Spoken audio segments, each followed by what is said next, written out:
Newsflash is brought to you by Franco Trading Enterprise. Still, fun papa fee.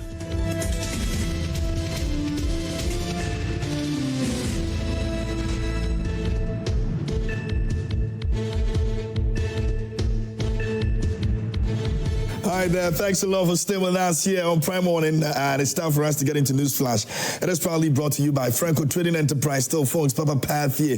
And Franco Trading Enterprise is giving you the very best of gadgets. If you need home appliance, if you want to buy your television, if you want to buy your microwave, your refrigerator, your air conditioner, if you need a new phone, the best place you can get is Franco Trading Enterprise. And they're here in Ghana. We've got branches everywhere. Make sure you look for us and buy from us. And of course, it's quality, but very affordable as well. You can also come through and share that joy with many others that have actually experienced Franco Trading Enterprise. Give us a call on the numbers you see on your screens, and you can also download the app. It's the Franco Trading app, and better yet, you can also go on the website. It's www.francotrading.com, and that's where you can also grab all the info that you need, our branches, the equipment that we've got for you as well, and some of the inquiries you want to make sure you do so on the numbers that we've given you. Give us a call on that. Please do not pick numbers on social media to do business with us. Always call the numbers that you can see on your screens. Well, it's a wrap for the week. A lot has happened. Yesterday, the Parliament House came alive. Of course, as expected, the Finance Minister, Kessiel Tuforsin, was expected the floor of Parliament to deliver the mid-year budget review and looking at our fiscal, budgets. Of course, the minority, as it was expected, also did a walkout, and they were somewhere else giving petitions instead of being in the Parliament House for the business of Parliament. Well, it was still going to go on with or without them. The Parliament has the majority, and they've 2/3, and that gives them, the mandate to decide on anything they want to decide on. And so, as we all saw yesterday, well, the delay, many people were not really excited about, because Parliament, as Parliament that we know, when they say 10, it has to be 10. When they say 11, it has to be 11. That is where most of us, or many people here in the country, actually get to learn some things from, because they make laws for us. So if you're talking about an institution that is responsible for making laws for you, who is supposed to start an event at 10 and they started at 2 p.m., you definitely have a cause to worry, just like I am worried as well. And so, yeah, that's on the other side. But there's some assurance again, but people are asking questions. Are we going to be able to walk through this path without necessarily coming back and say we need money? Inflation going to still drop? Are we going to see the appreciation of the city is still going to be throughout the end of the year? Are we going to go up, our debts? We're servicing them and all of that. The Finance Minister spoke about all of that. We're going to be getting into it. Of course, the biggest conversation also came through the big push. We'll be looking at that also here on the show. But before that, let me get on the front page of the newspapers, and then I'll come back to read some of the major points that were made yesterday by the Finance Minister during the presentation of the mid-year budget review for 2025, our revenue targets and all of those. I'll be sharing them with you. If you missed them yesterday here on the show, you're going to get all of that. But Daily Graphic this morning is reporting a few issues, and it says, make insurance accessible, relevant. Commissioner of Insurance urges industry. Page 13 has got a story on that. Vice President empathizes with mothers of special needs children. And again, on the front page, the biggest story of the mid-year budget review, government ditches foreign currency. CD takes over in contracts. And that's also something that a lot of people were excited about. We've spoken about how we're always charging things in dollars in this country when we're supposed to be dealing with cities. Now, there's a bold decision. Every government contract that we're going to have, you are not quoting in dollars. We're doing that in cities. And that's the big push for currency this morning. We'll be talking about that as well, the implications of this in the coming few months. Government allocates 13.8 billion for big push, and 32 major road projects have been targeted, and we're looking at about 166 constituencies. They've all been named. We'll be looking at that also here on the show as well. Now, that's the Daily Graphic this morning. On the back page, it says, UNICEF Ghana sent Ghana commend government on vaccine payment, and Ghana Air Force to establish base at Joboy to protect Bui Dam. That's also captured by the Daily graphic this morning.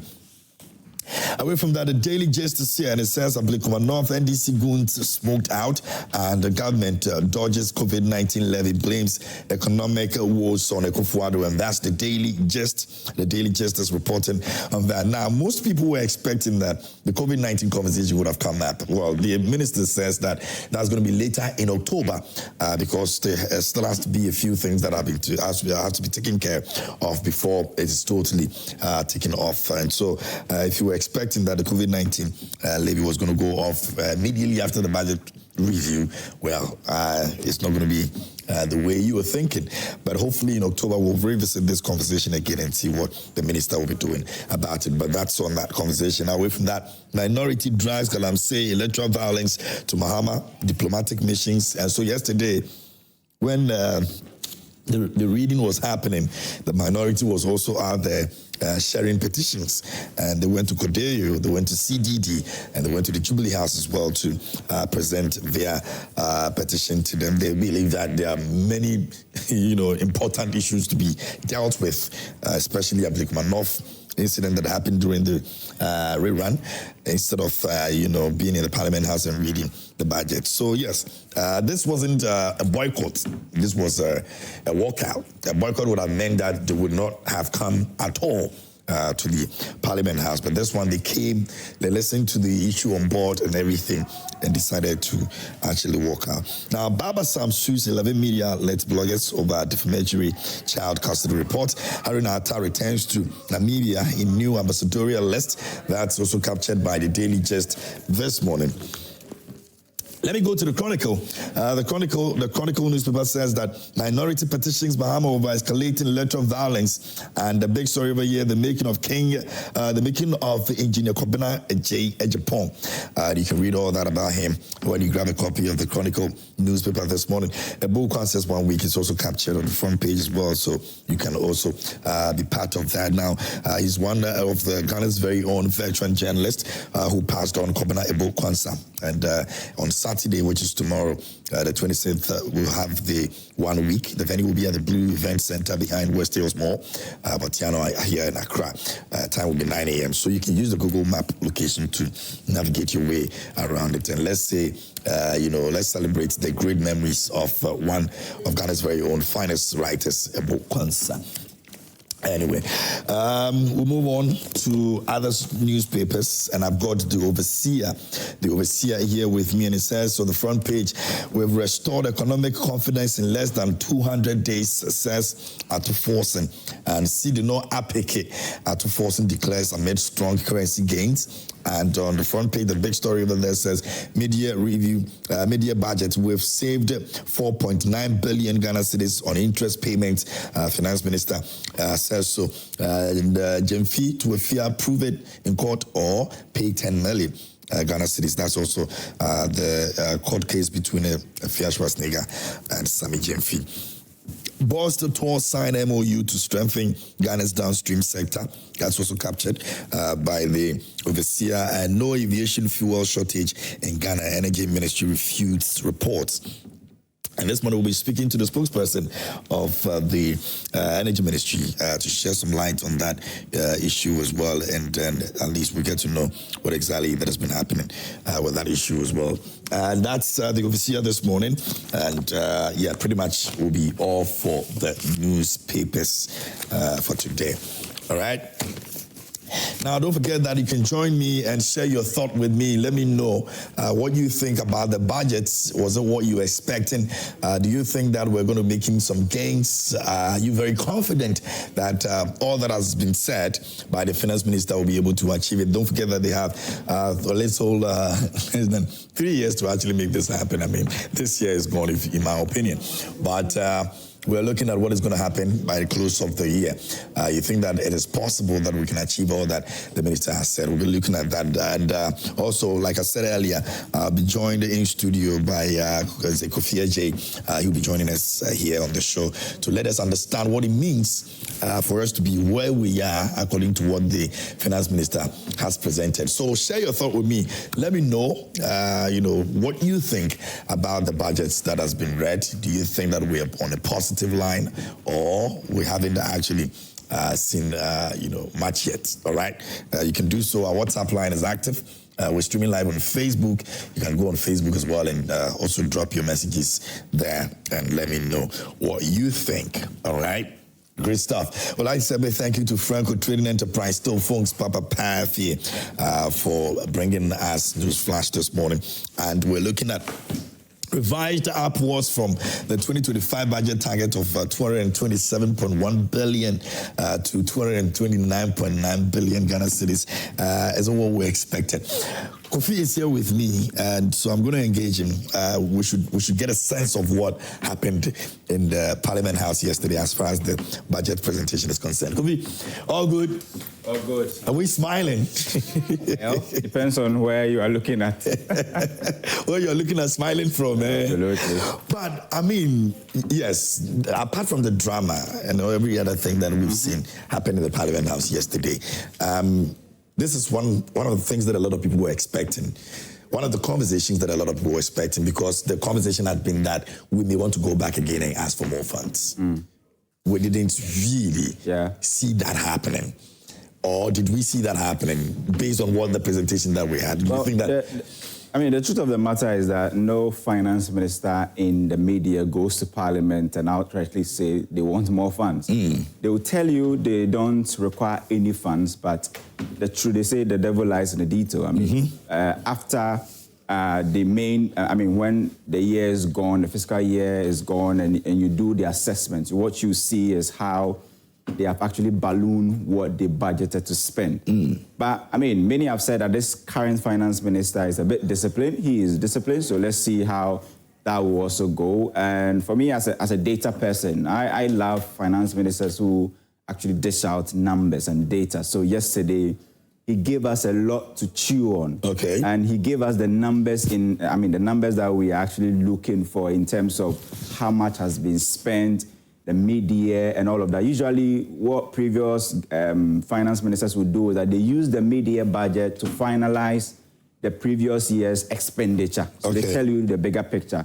But this time around, we got the previous year's expenditure into March 2025, and now we are getting the first half of the year, how much has been expended so far. So I think that getting that data in real time for me was a bit refreshing to see how much has been spent on some of the commitment, listing roads that government was going to go after and all of that. I think that on the data side, I was very happy with that kind of introduction. And it looks like the style of budget's presentation has actually changed. Oh, yes?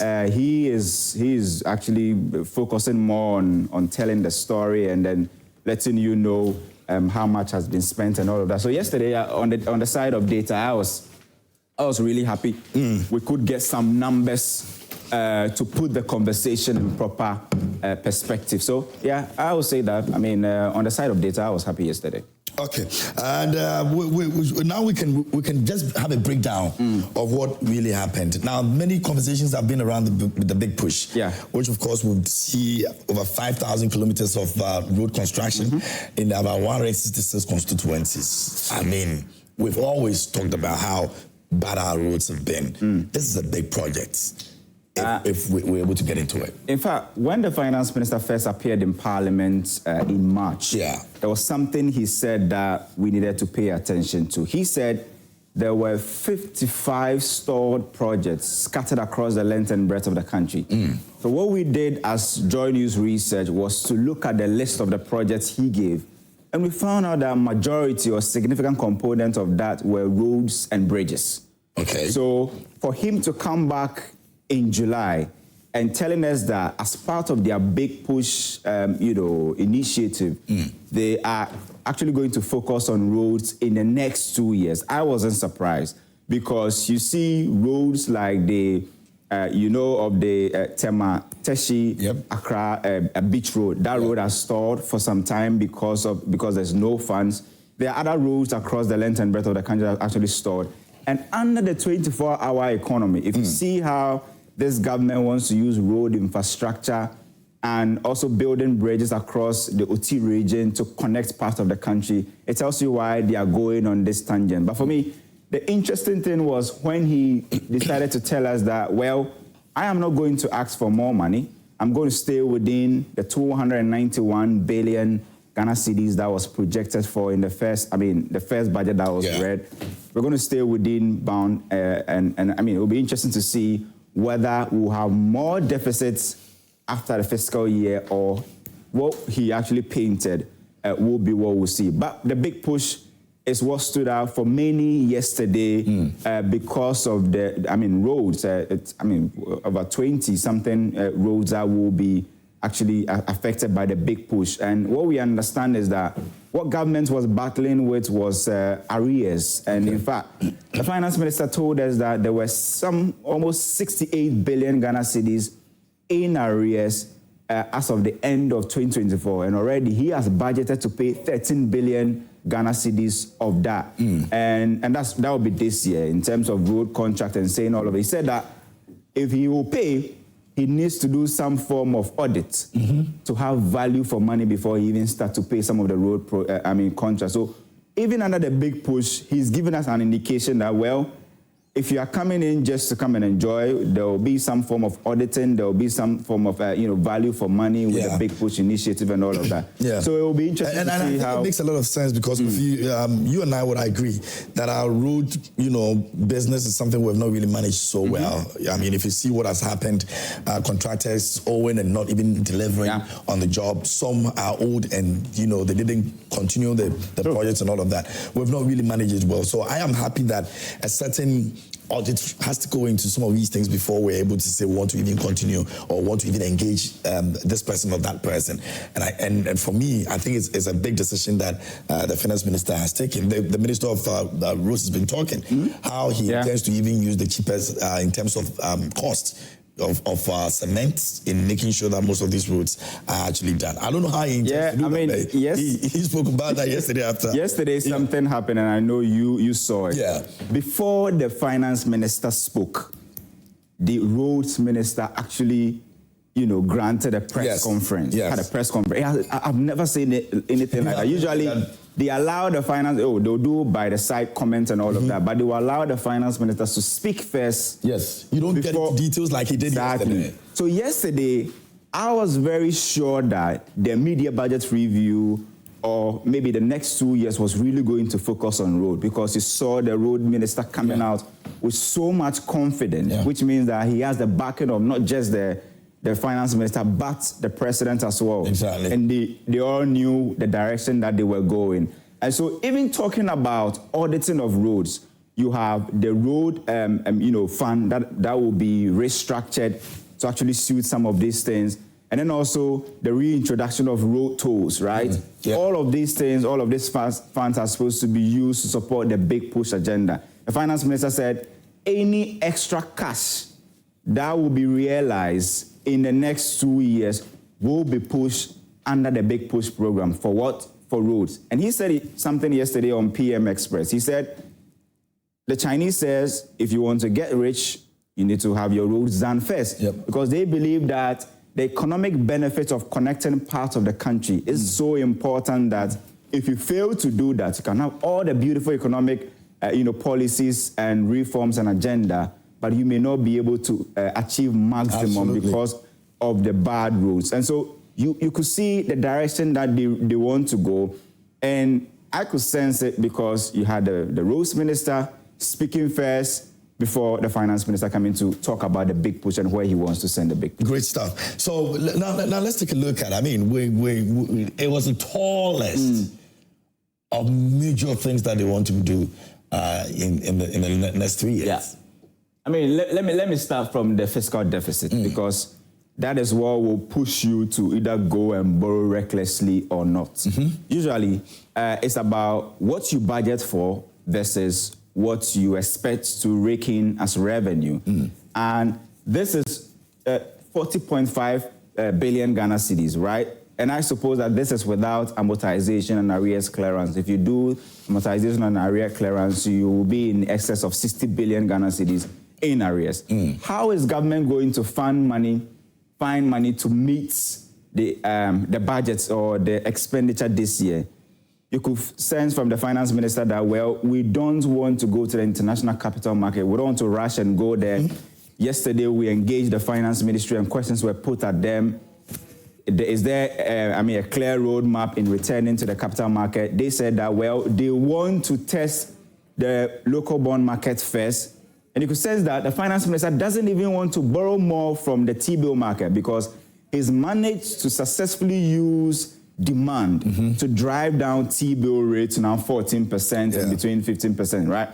Which means that their focus now is on reopening the local bond market and start issuance.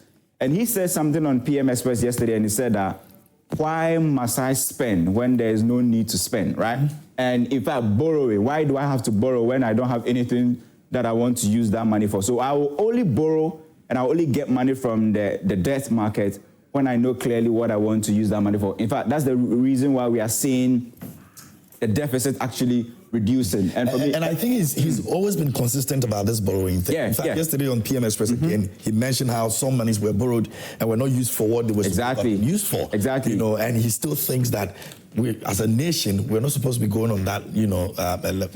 And for me, I just feel that it is somebody who is trying as much as possible to tell the Ghanaians that, you know what, if we're able to manage our things very well, we wouldn't have to be going about asking for monies that will not. But he spoke about the Afri-Exim loan of more than $700 million. That was actually procured to construct roads. Which was used for that? Yeah, he said just about 100 million or 200 million or so was used. The remaining amount, nobody knows what that money was used for. It was actually used for other things. That's what he says. But I mean, $700 million could have done a lot of roads, right? That's a lot of money. A lot of money. I mean, if you use current rate, that's about more than 70 billion Ghana cedis. It could do a lot of roads. But I mean, definitely you could see the direction that he wants to go. And if you look at public debt, we did our own analysis and projection, and we said that if we had measures to actually find ways and means to get the cedi at the level at which it is right now, there was no need to do a domestic debt exchange program. There was no need to do a debt restructuring. Why? Because once you find the cedi to be in a very good position, it automatically reduces your debt. Okay. The headache usually comes from the external debt. You know, our debt position is in two forms, local and external. And when the external debt is in dollars, so whenever there is cedi depreciation and appreciation of the dollars, exactly, your debt will automatically balloon even when you have not borrowed. And so if you successfully manage to bring down exchange rates from the highs of 15 cedis to now 10 cedis, 40 pesos, definitely your debt will reduce, and that will affect your debt to GDP ratio because you have the debt reducing and you have the economy also growing. So you are comparing GDP to debt. So automatically you have a smaller debt to GDP ratio. And that was what the IMF was looking at when they told us to go and restructure our debt. It was simply because our debt to GDP ratio, if you add all other things, was more than 100% of our GDP. It means that as a country, whatever we produce in this country will not be enough in a certain fiscal year to pay our debt. That's funny because currently you have your GDP, which is more than 1 billion Ghana cedis currently, and you have a debt to GDP ratio thanks to the good performance of the cedi now hitting somewhere around 55 or 60% to GDP ratio. And the IMF even wanted us to be within a certain band by 2028. We have actually exceeded that. We are far above target because of the successes of the success story of the cedi. And so we were of the view, and we had projected that by the first half of the year, we could be saving some 100 billion Ghana cedis just because of the appreciation of the cedi. And the finance minister yesterday was very confident that they can maintain the momentum of the cedi appreciation. If this should continue, we possibly will have a debt to GDP ratio of 45% or possibly 50% by the end of the year if we see the cedi stabilizing and being around 10 cedi. That's, of course, that's give or granted that government doesn't go to the international capital market to go and borrow and not rack up debt even in the local space. And already we are happy that the IMF has actually placed a cap on how much we can borrow from the international market. And so if there's any form of borrowing, it should be done in the local space and it should be done prudently. That is why he was so heavy on the debt situation. Let's do the numbers and see how the CD has actually helped us to bring down the debt. As of December 2024, we were looking at a debt position of roughly 727 billion Ghana cedis as our debt as a country, both from local and external.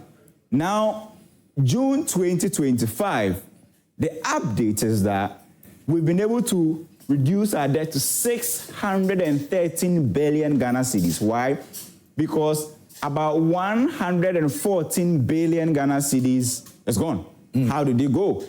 Government is not borrowing so much as it used to. You have the CD appreciation, which is also reducing the external burden of the debt components and all of that. And when you begin to keep the CD in that form of momentum, it makes your debt servicing obligation, even in the external space, so easy. So government can boldly say that we'll pay Eurobonds because the CD is performing well. Because now you need smaller CDs to convert to dollars to pay for the Eurobond. And 113.7 billion is quite significant. Absolutely. I mean, if you look at what we've been through. This savings can do a lot.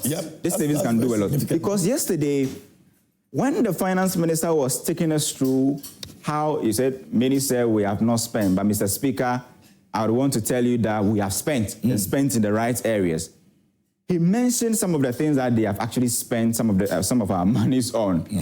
And he came back to say that out of the, I think, 114 billion Ghana cedis that they've expended so far, 85 billion is non-interest expenditure, which means that expenditure that did not come from interest payments.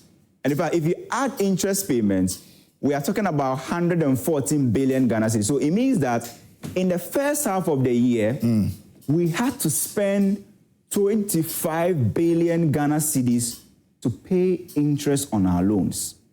KMJ, imagine how much 25 billion Ghana cedis, what it can actually do in the economy, especially looking at the big push and all of that. That's about $2.5 billion.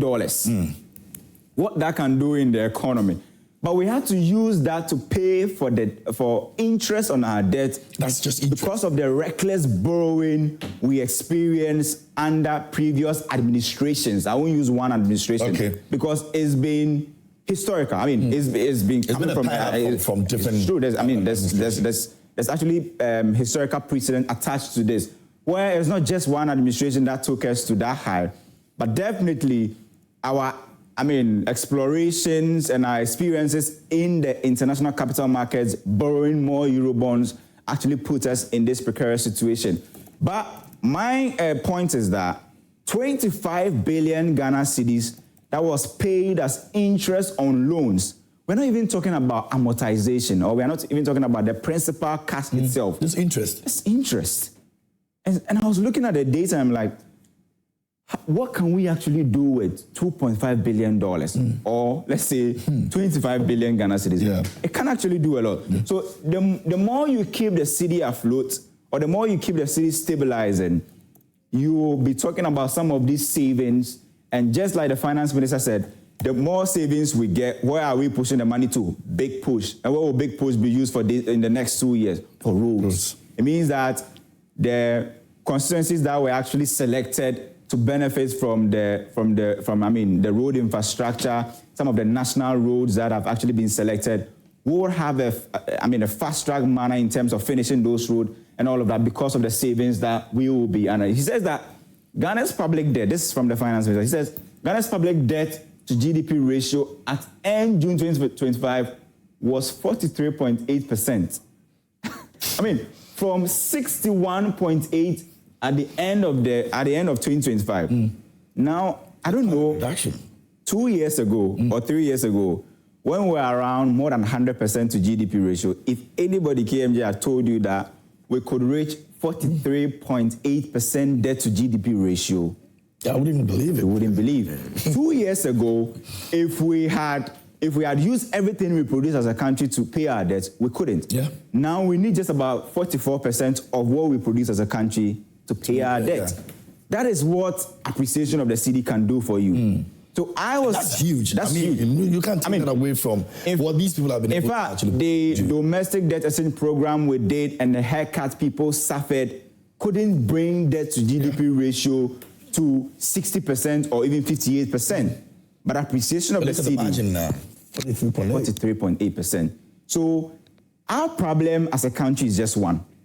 If we are able to hold the cedi well, power will be stable because ECG will not have so much obligation to pay IPPs and all of that because they pay them on average, IPPs and fuel suppliers about $50 million every month. If the cedi is around 16 cedis, ECG will have to convert more of their local or cedi revenue to pay the IPPs. But once you begin to keep the cedi at 10, it means that ECG has to melt a little portion of their revenue to just pay that debt. It makes ECG more efficient, and then ECG can now meet the cash waterfall mechanism, threshold. But if you have the cedi running away, every economic indicator will also run away because the pass-through effects of exchange rate when we are calculating inflation. Why? Because we are a country that spends on average about $13 billion every year to import items into the country. So if you have the cedi stabilizing, inflation will also go down. So no wonder we have actually been able to move inflation from the highs of the 20s to now talking about 13.7%. And the finance minister yesterday on PM Express was so confident that we could hit single-digit inflation by the end of the year. How was he able to do that? It's because he's seen the numbers. He's seen what exchange rate is doing for the debts and what it's actually doing for inflation so far. So once you're able to keep the exchange rates at a very stable place, all other economic indicators will follow suit. But once the cedi begins to run away in its battle against the dollar, you have all economic indicators, including growth rates, not meeting or not reaching target. And yesterday, one of the things that came up during this conversation with Evans was the issue of discipline. Because if you want to maintain this, then it means that every individual that is part of the chain has to be extremely disciplined. And Evans was asking if indeed his appointees and every other person that's involved is ready to be that disciplined for them to be able to achieve this. And he said, well, you don't have a choice because the president wants this done. Yes. And so if you want to be a part of this, then you have to be extremely disciplined because you see, the point is, if we're not careful, we may just be too excited and be thinking that we can do a little over the top because, in fact, we're in good standing. So let's just try and do something a bit. And if we lose guard, we may not end up achieving the target that we want to achieve. Because the little mistake we make, the cedi now starts becoming a problem, and then we start going back to square zero. In fact, this finance minister, Dr. Kasia Forsen, he's doing certain things that are not traditional, right? In fact, even looking at how the parliamentary press corps meets the press to brief them about the budget after the budget has been read, and all of those things have been changed. Hitherto, they bus people from one place to hotels and brief them on the budget. But yesterday was done via Zoom. It was done via Zoom. And you just had to turn up and listen. Pick your phone. Get the right information to tell your stories. That's the most important thing. It was done via Zoom. Nobody buzzed anybody to any hotel to actually pay any money, or it was done via Zoom. Yeah, because the moment you engage them, exactly. You are supposed to be paying. So in fact, this makes me understand the point that the IMF actually made when they said that this government says they want to move away from, or they've actually clearly indicated to the fund that their focus is on reducing expenditure. Expenditure reduction is so important to the government, it's so important to the finance minister as well. He said, I believe in the cedi. Fellow countrymen and women believe in the cedi as well. And yesterday he said something. He said, if you price invoices in dollars, please desist from that. The finance ministry itself is going to award contract in cedis. So if you're a foreign country, a foreign company, or if you are any entity and you are bringing invoice to the finance minister in dollars, know that you have to convert it in cedis, right? Because he says that he doesn't understand why he must preach the good news of believing the cedi, but still award or sign contracts in dollars. So he wants to tell ordinary Ghanaians that we need to believe in the cedi. And in fact, the reason why this is so important is that once we all believe in the cedi, that's the only, legal tender that we have in the country. And that will also help with the stability of the cedi. Positive sentiment alone, when you are actually doing regression analysis of how the cedi appreciates, you see how important it is. And the fact that Bank of Ghana now has dollar supply to dictate what goes on in the market, I don't want to use the word dictate, but to intervene, will also mean that black markets, which will usually quote the dollar around 15 cedis and 16 cedis, their power will be reduced because Bank of Ghana now has the rates and has the dollar. How are they managing to do that? It's because of inflows from Gold Board, and he expanded on it yesterday. And he says, first half of the year, Gold Board has been able to bring in $5 billion, dollars, and that is something that he said we need to talk about. But Kofi, let's be honest. 20, that's even too much. 15, 10 years ago, if you were to listen to a speech like this, like Martin Luther King would actually make such a speech, believe in the cedi. The ordinary Ghanaian thing would have believed in the cedi. But I mean, you only believe in something if it has value and sustainability. Like what we are seeing now. Exactly. You can't so tell me. It's easy for anybody to believe in it now if he champions that cause. Just like the way it is easy for the Bank of Ghana to do market intervention because they have the international reserve and they have the needed dollars. Bank of Ghana cannot tell people to keep the rate at a certain point when they themselves don't have the supply. But you see the kind of confidence the governor comes out with when he is speaking is because he has the dollars. It's the same way with the cedi. Once it becomes a store of value, a means of exchange, and then there's also stability attached to it. What happens is that you can now make the point that people should believe in it because some of these curves, or this curve actually paints a picture of the success story of the cedi, where we've moved from the highs of 15 cedis, 30 pesos in May. Just May, the cedi was 15 cedis, 30 pesos. Just May, 2nd, 2025. Some few months down the line, we're talking about 10 cedis, 50 pesos, or on average, 10, 50 pesos and 11 cedis. That is a big jump. And we're talking about an exchange rate appreciation of more than 40% since the beginning of the year. And Bloomberg even says that Ghana, a country that was some time ago begging investors to come and receive haircuts, you now have a currency that's the best performing currency against the dollar globally. It's all because of some of this data that we are seeing. But Kofi, does it clear the doubts the minority has when it comes to the stability of the cedi? They believe that there's some artificial intervention that is making us see the kind of stability we're seeing in terms of the cedi. With what we have seen, the trajectory, does it clear the doubts that has been put out? Exchange rate is driven by demand and supply, right? So if you are burning your reserves to keep the cedi strong, it's artificial.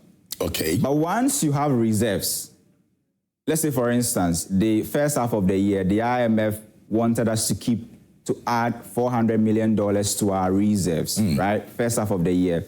The government ended up adding more than $2 billion. Your obligation was to add $400 million. You went ahead to add more than $2 billion. You have every right to come into the market to supply and intervene. So it only becomes artificial when you don't have the supply. Okay. But you have to burn your hard-earned, reserves to keep the cedi afloat. That is when we say it is artificial. Bank of Ghana's core responsibility under the law or the act that makes Bank of Ghana, one of its responsibility is to do market intervention. But you don't you don't burn reserves to intervene in the market. So once you're able to keep the reserves to more than 5 months of import cover, 4.4 months of import cover, you have $11 billion in reserves, and you have more money coming from Gold Board, it is, right to say that you have to intervene in the market. But one thing I want us to possibly end the analysis with is that many Ghanaians are actually not happy with the finance ministry or this government decision to delay the removal or the scrapping of the COVID-19 levy to the end of the year. Because there was a VAT system before COVID-19 levy came. VAT system was there, you had to add COVID-19 levy. So if adding it took less than a year to add it, why can't it take also the same time to remove it?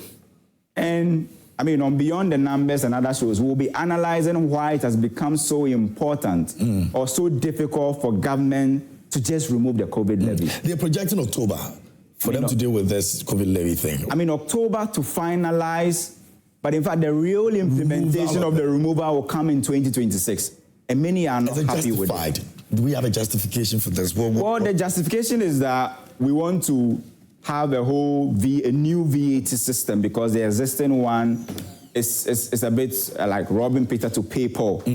But in fact, you can actually take away COVID-19 levy now and go ahead to do the whole VAT reforms. Okay, so you don't have to wait for a new VAT reform before you take away COVID-19 levy. The only reason is that currently is the structure of the VAT, right?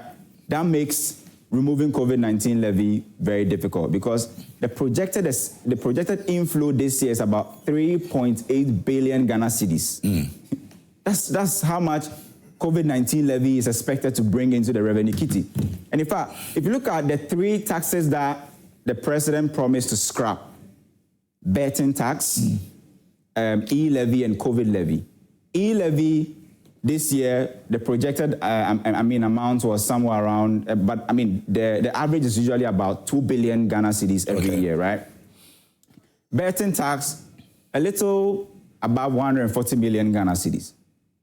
COVID-19 levy is 3.8 billion Ghana cedis. So you understand why it is difficult to scrap the COVID-19 levy. It brings a lot. It brings a lot. And so if you take it away, you need to find ways and means to close the revenue gap. And you are still under an IMF program. You take a tax handle, you need to show the fund that you have an alternative to close the gap. So once currently maybe we don't have an alternative, it will be difficult to take away the COVID-19 levy. So why isn't the government not telling the people that, I mean, because of ABCD, we want to keep it there for a while, but rather now trying to make it look like, well, it was a campaign promise, and so we still have to find a way and dilly-dally around it. It's just not like being honest with the people. In fact, the campaign... If you can't take it, let them know. You know what, we promised we're going to take this out, but of course, unfortunately, we need it to sustain ourselves to a certain period.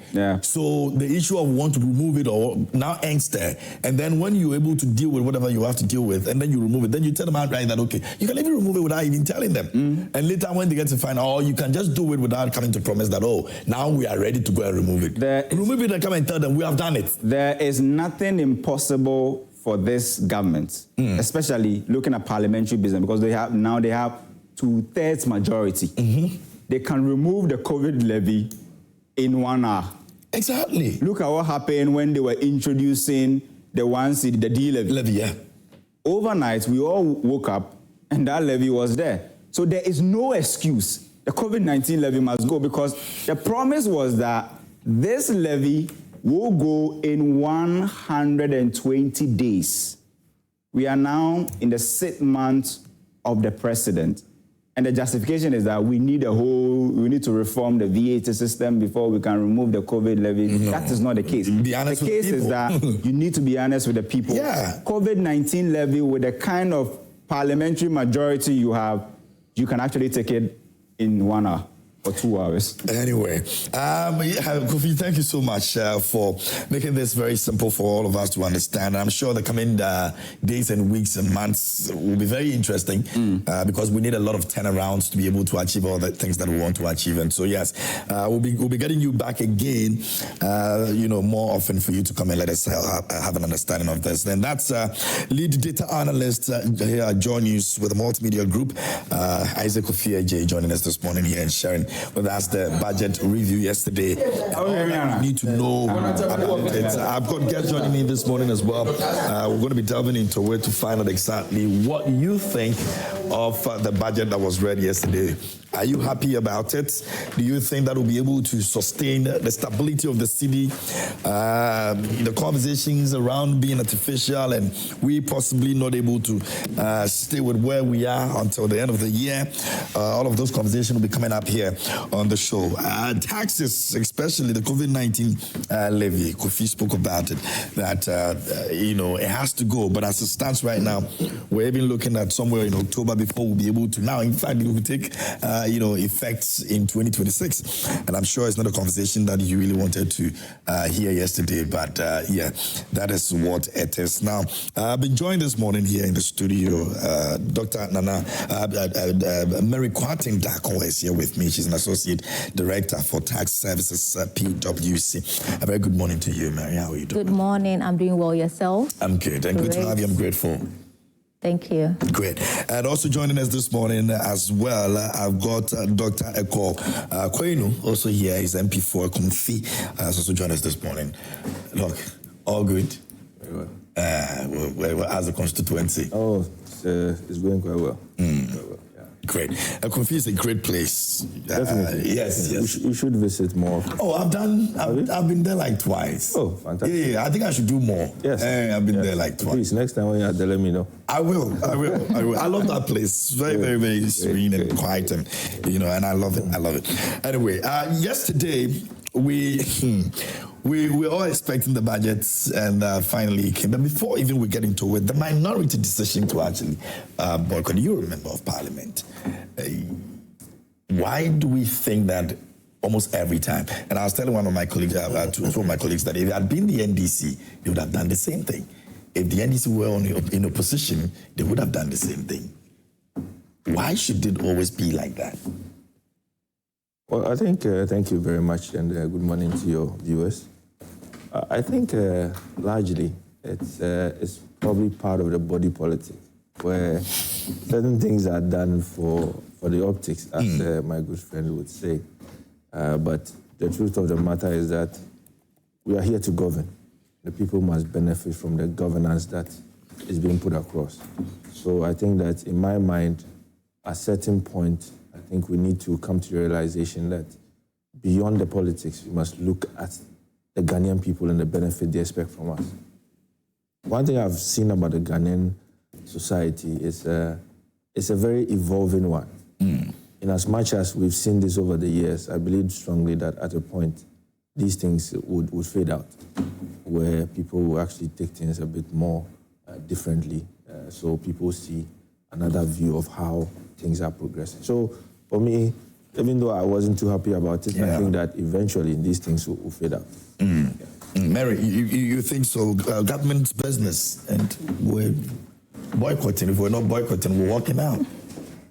Is it something that would, one day we're just going to wake up and then it won't be the case? Because we're growing as a democracy, and some of these things are totally unnecessary, I think. Well, I think I would want to write on the back of what the speaker said. He said there is boycotting, there is also walking out. And in this case, they decided to walk out, they didn't boycott. And for me, even for the guests who visited Parliament House, it was an experience for them. So sometimes, I guess, for whatever is available, people need to take advantage of it. People need to experience it as well. And I think that's what happened yesterday. It's not out of the ordinary. It's part of our democracy. But we needed it in the floor of Parliament to make a decision on something that is important as a budget review. And so you not being there, knowing very well business will still go on with or without you. Exactly. I think that it was just not necessary, and we probably should be looking at it. But it's their rights. I mean, it's part of the democracy. Does it help the conversation? Does it help the issue on the floor in any way? No. The most important is that the quorum was still there. Government business was not delayed or was not held back, and it could still, go on. So I think the beauty of it is that in spite of them exercising their right to walk out. Government business was not delayed, it was not suspended, it still went on. So we can just, focus on the bright side of it, the fact that it went ahead. And of course, the recordings are there. After working out, they can always come back and watch it. Take a look at it. Yes. Anyway, so Doc, let me find out. The budget yesterday, what were you expecting to see the finance minister speak about? And what were you not expecting? I'm sure somebody would say maybe roads. Somebody would say our city, whether you can give us the confidence that it will still be stable until the end of the year. What was the take for you? Well, for me, I think the budget pretty much captured all my expectations. Okay. Put it that way. Because as a finance person, my expectation was that it was going to make an analysis of estimates against actuals. And I think largely, the finance minister basically expanded it to the extent everybody knows where we are from the start and current position of the country and the economy as a whole. So the way I see it is he's actually very much committed to the job he's doing. You mentioned the exchange rate. The exchange rate clearly has demonstrated that it's not just about being the best in the world, but the consistency and the sustainability of the currency, for that matter. I mean, to move it from 17 to 10.5, it didn't just happen. I think he mentioned something which is quite significant. It boils down to discipline. And it's a big word. Yep. It sounds very simple, but very, very, very, very, important for that matter. I mean, if the monetary policy stance is focused on achieving something, the fiscal side is also working to achieve the same, and they collaborate so well. That's the impact you are seeing. And beyond the issues of, remittances, issues of oil and non-oil, I mean, all those things are there. But if you don't have the discipline to coordinate to the extent that fiscal and monetary work together to achieve a certain objective, we might not get anywhere. The truth of the matter, I always say that if you look at the previous administration, I mean, they saw the impact of the currency on the Ghanaian people. And to that extent, going for an election, and you know the impact this will have on electoral fortunes, I think that you wouldn't hesitate to take a decision that will help your currency. Let me take you a bit back. The gold board. Yeah. I have fortunately been in the markets for a while before I became a full-fledged politician. I mean, you're a banker, so yes. So I know where we've come from and how much the currency situation has been. We've been advocating for a body of sorts like a gold board for quite a while. And it takes a bold decision from a president, for that matter, to make this happen. Because we all knew the impact this will have on us. However, I mean, subsequent, government came, and it was like a difficult one because I think the interest in that space was so big that if you are not careful, you might step on a few things that may be of a hassle to you. So, for me, I must say that the president's decision to make this happen, it's a very big one. And if you see the numbers, it's telling. I mean, 5.2 billion exports, to the extent that it's assured our reserve by about $2 billion, to the extent that, I mean, the projections are so positive. In the first 6 months, this is what they've done. Yeah. So if you are to project into the end of the year, they're likely to even do more. Today, our reserves are looking so healthy. The international community is watching. And the markets works on sentiment. Yes, speculators are there, but today the speculators have gone the other way. They are seeing the currency appreciate a bit more. And somebody will ask me, what's my view? I tell them, yes, people are concerned for sustaining this currency. But the truth of the matter is that if I look at the things that have been put in place to hold this currency, I do not have any doubt in my mind that this currency is largely going to stay within the band. For me, end of year, I see it's probably worst case around 11. But even beyond that, if it should appreciate a bit more, maybe 10, that area should be should be a good level to be. Yeah. Okay. Should be a good level to be. All right.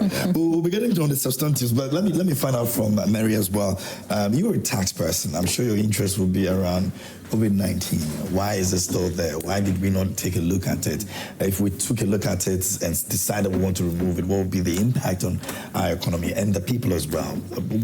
Did you expect that, at this point, the finance minister will be addressing the issue of taking it out and not giving excuses? All right. So let me take us back to the campaign promises of the NDC. So they promised to scrap a number of things. So there was the emissions levy, there was the betting tax, there was the e-levy, and then the COVID-19 levy was also one of them, the things that they said they were going to scrap. Now, if you look at the March budget that was read, a lot of these taxes were removed or abolished. But the COVID-19 levy was still hanging. And I guess if you place it in the context, it is because it is not a standalone levy. It's actually part of the VAT system. The good part as well is that the government recognizes that there is a problem with our VAT system. Initially, we used to have a flat rate. Well, I wouldn't call it a flat rate. It was a unified rate that applied to, goods and services. At a point in 2018, the VAT rate was actually decoupled from the National Health Insurance Levy, then the Ghana Education Trust Fund Levy. And then after COVID, which was in 2020, around 2021, this COVID-19 health levy was also brought in as an additional levy. So we have 3 levies now, which was also administered along with the VAT. So VAT was administered along with these. Now, the difficult part of it is that in terms of implementation, you were not supposed to apply these rates flat out on the prices of goods and services. So first of all, you start by applying these levies. And then after you've applied the levies, then you also apply the VAT. So it means that the VAT was being applied on the levies and there was actually tax on tax. And that alone had its own inflationary impact. So our system was neither a proper VAT system nor a sales system. Or a goods and services tax system. It was like a hybrid, and it was very complicated. An ordinary person could not actually administer this VAT or could not apply the VAT on its goods and services. One has to go to proper schooling, proper education to be able to... I don't know why we had to put ourselves in that situation. Exactly. What came into the thought of it? I have no idea. But I think on the side of revenue mobilization, probably there was some advantage to government in the sense that even the VAT rate was being applied on the levies. So at the moment, instead of the VAT being 15%, because it's being applied on the levies, the effective rate for VAT is 15.9. So cumulatively, it comes to 21.9% VAT. So for every 100 cedis of item that you buy, after applying the VAT, you end up with 121.9 in terms of the actual value or the price of the item that you are buying. So apart from the fact that our VAT rate is very expensive and makes items expensive, the way it was even administered or charged was very complex. Now the question is, why did government not take it out? If you look at the budget, the 2025 budget that was read in March, they admit that there is a problem. Is going to be solved, but they wanted to take their time. Well, this conversation, taking time conversation would have ended yesterday. Yes, exactly. It's still the same thing. We are still where we are.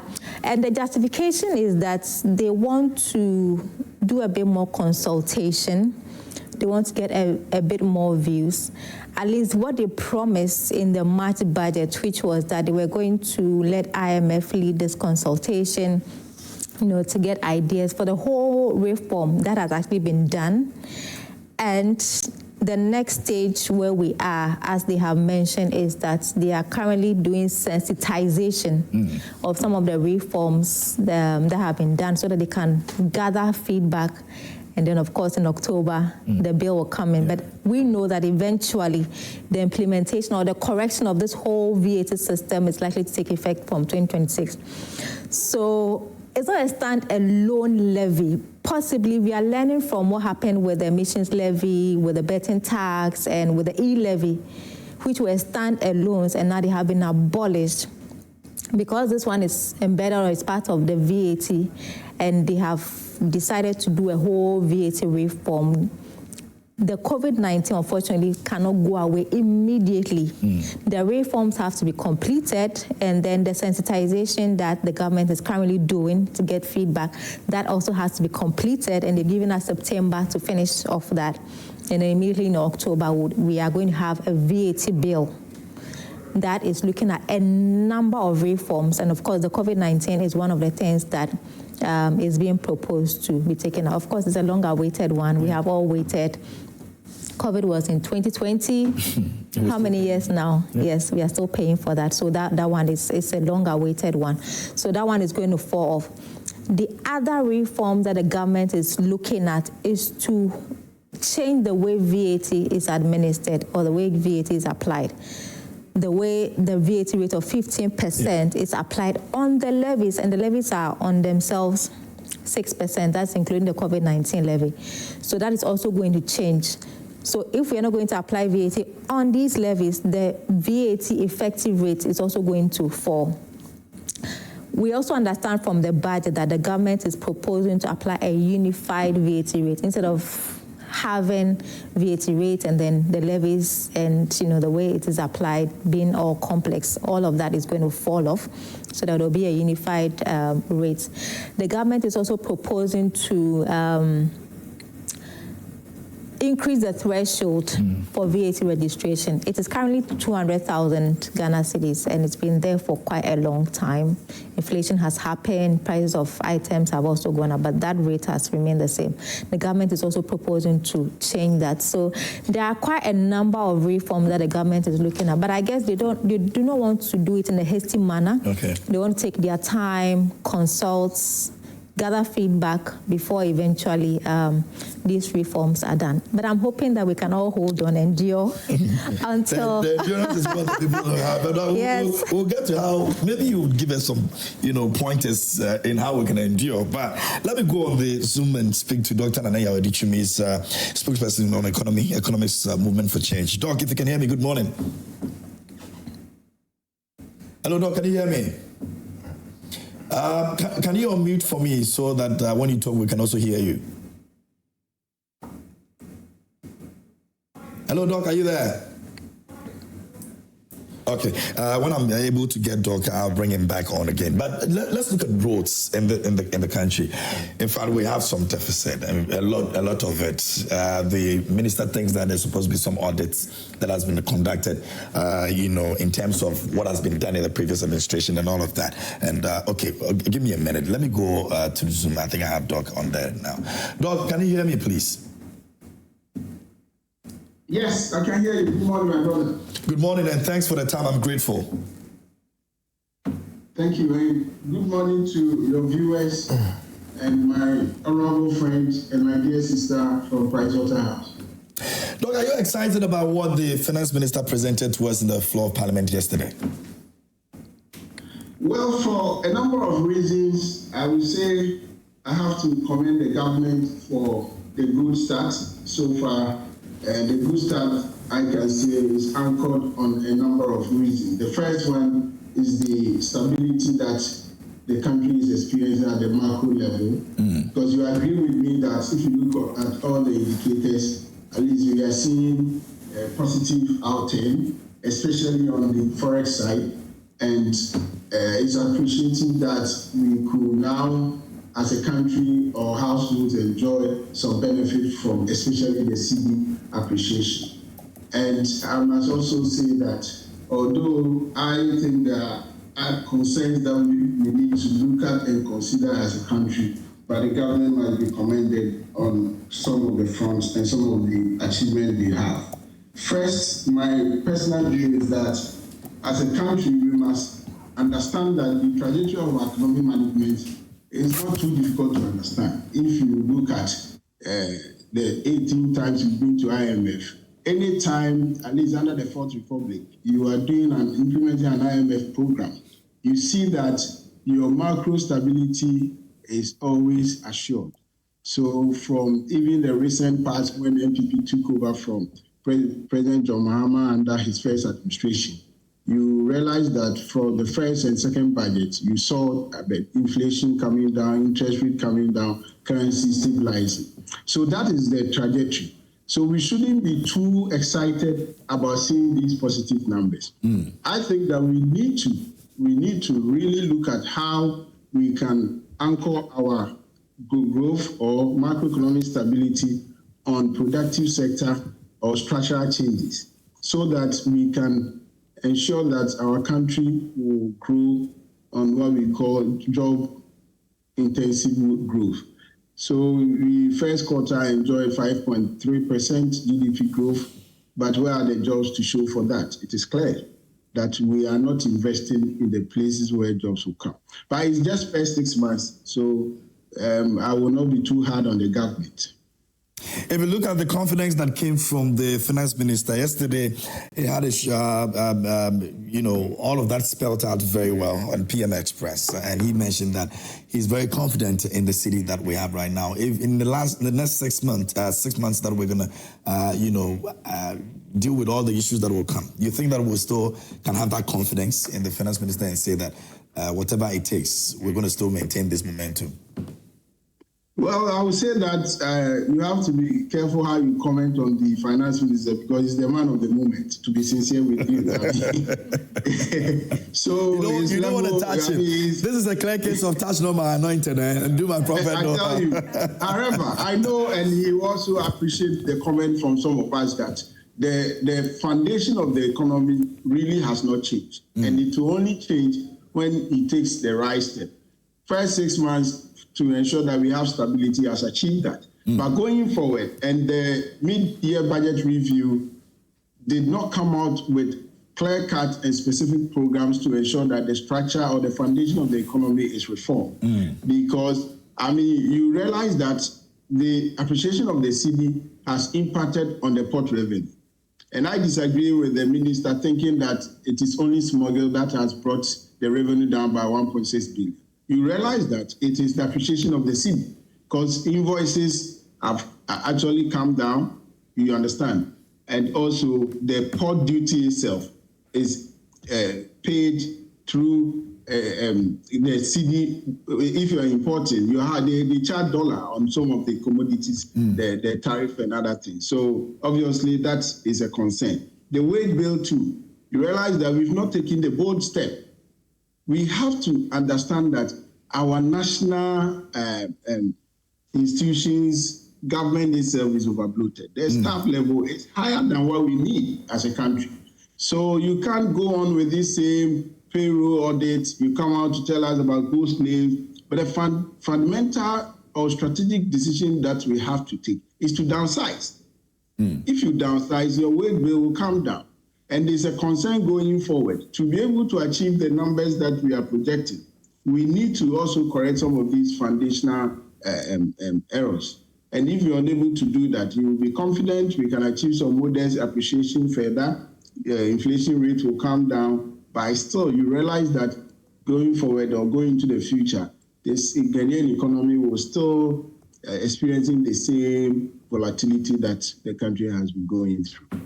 All right. Thank you very much, Doc. I'll come back to you again, but let me come back to Honorable. Honorable, I was asking about the roads. Now, there's a major road construction that we'll be seeing, over 5,000 kilometers of road in 166 constituency. Did you see much attention being put on the roads? Well, yes. If I listen to him closely, I think he inherited an amount of 68.7 billion on the road sector. And of course, he also indicated that it is in his interest and the interest of the country to do an audit of that.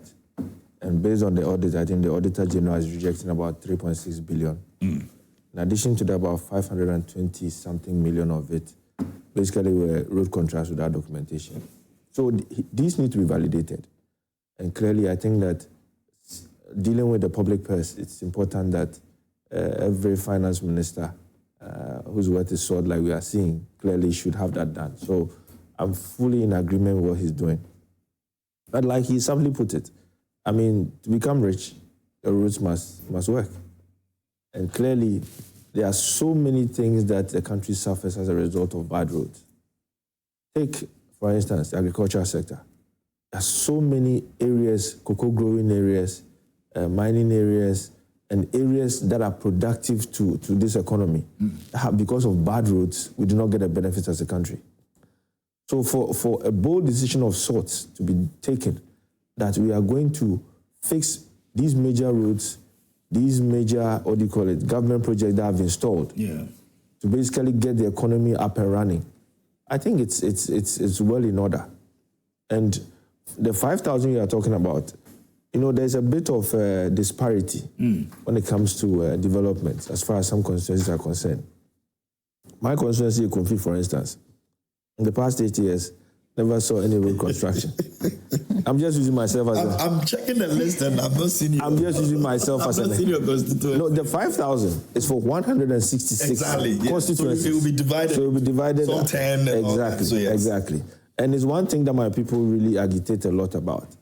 And if for the next 3 years we expect to see 30 kilometers of road in my constituency, I think the people will be happy with the government. You're not captured over here. I'm not too sure about going beyond the names that have been captured. No, the 166 is not captured by way of constituencies. Okay. Those are they were not stated. Yeah. I mean, yes. Yeah. So definitely we are part of it. I am aware we are part of it. Okay. And definitely my people should be excited to hear that figure. I mean, 5,000 is quite big. That's a lot, yeah. There's been a lot of discussion about roads in the past where there have been debates. When we were in power, we did this, we did that. I mean, that's just even in 2024, it was one of the major... Yes, it was one of the major issues. So I think that I'm really happy with the president's bold decision that the big push for the next 2 years will largely be focused on roads. And if you look at the areas of focus, transportation is key. And in the economy, when transportation is working correctly, the cost of production falls in a way. And to that extent, it will reflect in pricing. So I think that it's one area that makes a lot of reason for me. And I'm encouraged by that decision of government to really tackle roads. And I believe that it will inure to a lot of benefits for the people of Ghana. Okay, and if you look at the places that we are looking at, right, and pretty much it was very strategic. Exactly. It captures almost every part of this country where we feel that a lot of, in terms of foods, in terms of industrial, and all those places, we're all captured over here. So it looks like something well thought out, by the ministry. And let me just add, like the minister said, it wasn't just decided in an armchair situation. This was something that the minister actually went around. Yeah. He came to my constituency. Oh, okay. So I know a lot of work has gone into it. Beyond that, even we as MPs, there are certain roads which are key to the performance of our local economies. And we have been given the mandate to also engage with, let's say, the highways and the other road sectors. Basically, let them know how important some of the roads are. And as I sit here, I can tell you that we've done estimates for a few other roads which have not been captured. And to that extent, if you make a pitch, and that pitch really works well with government, and of course, in terms of the revenues they are having, it can also be considered. So beyond this, there's even room for you to pitch for other roads that will basically give additional benefit to constituents and people of Ghana. Okay. Mary, let's look at tax compliance. It's been a major challenge. People run away from it. Maybe because before they are not understanding, like you actually put it, it's a bit complicated. Some of these attacks, are a bit complicated. So it makes it difficult for everybody to just say, like, okay, I want to wake up and then go and pay my tax. Moving forward, in the next 6 months, what are you expecting in terms of tax compliance? You think that we're going to do well with it? Or even because we're now beginning to understand that the finance minister is doing well with the monies that we're giving to them? Well, the next 6 months, maybe let me just take a step back. So if you look at the revenue mobilization, it looks like government is doing okay on a number of the revenue categories. Okay. So for instance, domestic revenue, as far as revenue from income and property is concerned, government has exceeded its target. Revenue from goods and services tax, which is VAT, excise, and the levies that I've mentioned, government's revenue also exceeded what it had targeted. It was only on international trade taxes, which is taxes from import duties or import duties revenue. That's the only place that there was a shortfall of 1.6 billion. So going forward, I expect that government will continue to do what it is doing as far as exceeding the target or exceeding the revenue for domestic taxes, and then ramp up efforts at ensuring that taxes from international trade are also increased. So I'd expect GRA to also do a bit. So GRA is the arm that helps governments with, revenue collection. I expect them to do a bit more of audits, to check non-compliance, and also broadly to do more of tax education, which they're already doing. Okay. But it's also just to do a bit more of it. So if you go to their website, there is a number of things that you find there, tax laws and how it applies. They also in their social media handles also sometimes come up with some things and then reminders as far as tax compliance is concerned. So they are doing well. And then from time to time as well, stakeholder engagement, stakeholder meetings to be able to relay what they are expecting the public to do. So I would expect that they will continue to do this because the ordinary person who is running the business, especially the small and micro businesses, did not really have a good appreciation of what it is that is expected as far as taxes are concerned. And you typically find that they run to the GRA if, for instance, they need tax clearance certificates. Yeah.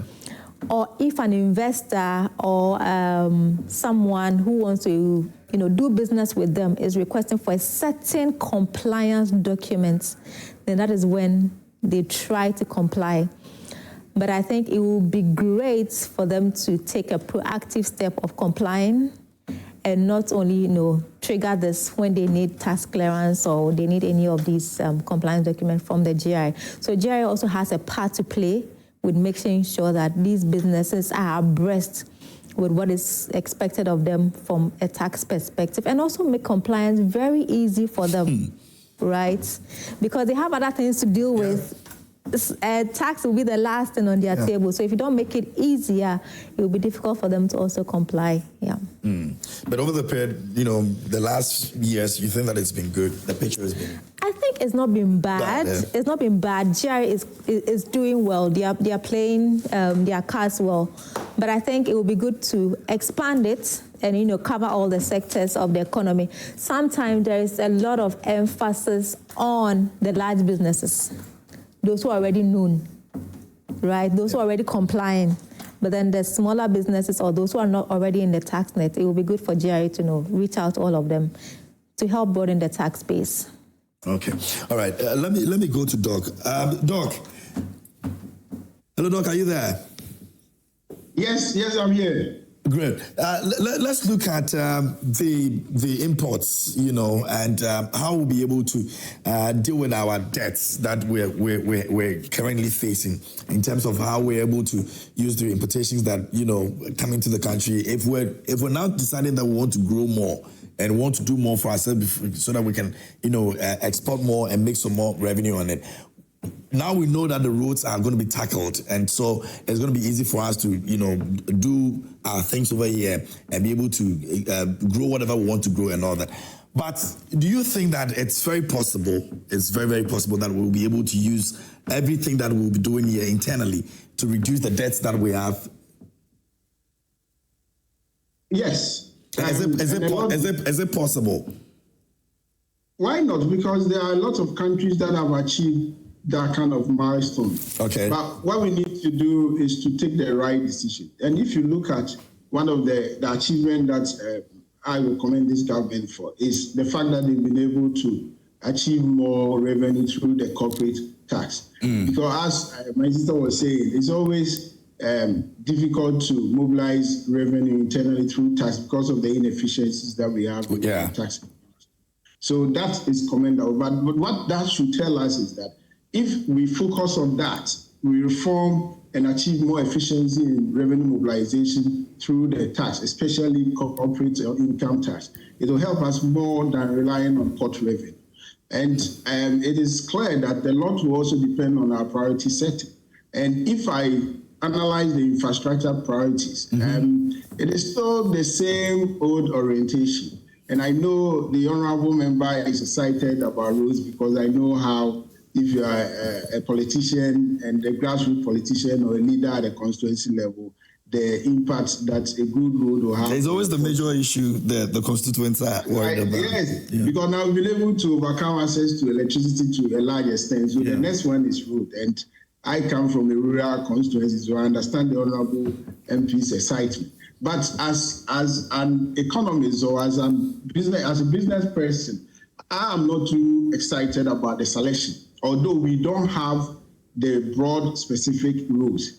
But I can sense that if you look at the priority project, it's still anchored on political and social orientation. That we're doing this route because look, we have to focus our investment, limited resources that we have, to invest on business-related infrastructure. My brother, I don't remember the last time you went to the thermal industrial area or even Spinters here. The roads. I've been around Tor. Tor is bad. Terrible. I was there last week. I don't want to use that place anymore. Yeah, it's you terrible. understand. And I said it over here. It's bad. Yeah, that is where we should prioritize. That is where we should prioritize. And when we do that, we can generate more productivity, raise more revenue, and invest in where we can describe as social investment. So that is a way that if we don't look at, we can say that, well, we'll try to look inward so that the pressure on payment for loans will not be high. And the minister himself concedes that fact that for next 2026 to 2028, the pressure will be on. Euro bonds will be maturing, and we are heavily relying on short-term T-bills. And what that means is that within 90 days, the government must look for revenue to pay maturing T-bills. And the government was very smart. And that's why we have to commend the finance minister. If you remember, before even he presented his budget, T-bill rates started coming down. And he has achieved a very significant rate reduction at that front. So that has helped him a lot and giving him fiscal space. But we need to also look at the other side. We are still borrowing heavily from within. What that means is that he competes with you and me, and everybody would like to mitigate his or her risk. And therefore, we want to deal with government than a private sector person who has inherent risk. So we are in economics, we say that government is borrowing to crowd out the private sector. It means that private investment cannot grow to generate the jobs and economic activity to help us generate revenue to pay our debt. So debt sustainability management is a key concern. I'm very happy that you raised that. And the Minister of Finance should, I think, be very creative on that front. Else, you realize that 18 months' time or less, we will start running away from the pressures from redeeming our loans. In terms of investing, please go ahead. Yes, I wanted to also comment on the fact that a lot of people are excited. However, I mean, we have to also dip a bit deeper because government or the finance minister is complaining and auditing projects for want of so many devious reasons. First is inflation of the project cost, which we shouldn't run away from. I don't have evidence, but the finance minister, the roads minister, all the ministries are doing forensic audit on some of these projects. My concern is going forward, be more progressive. I do not see in the media review budget safeguard measures that will prevent reoccurrence of the. I think that is a key concern that in the November budget, I think that they should be more proactive and innovative in coming out with measures to ensure that we do not keep on suffering from that phenomenon. But do you think that it's something that they're paying key attention to, they're looking at? Because that's a big issue. Well, yes, not only at that front, even port revenue, they are introducing technology, and we, from the movement of change, if you look at our GTP, we made it clear, revenue mobilization, expenditure management, we have to use technology to leverage, we have to leverage technology. He mentioned AI. Yes, he did, but it goes beyond that. We need to find a way to reduce the level of corruption in procurement. That is key.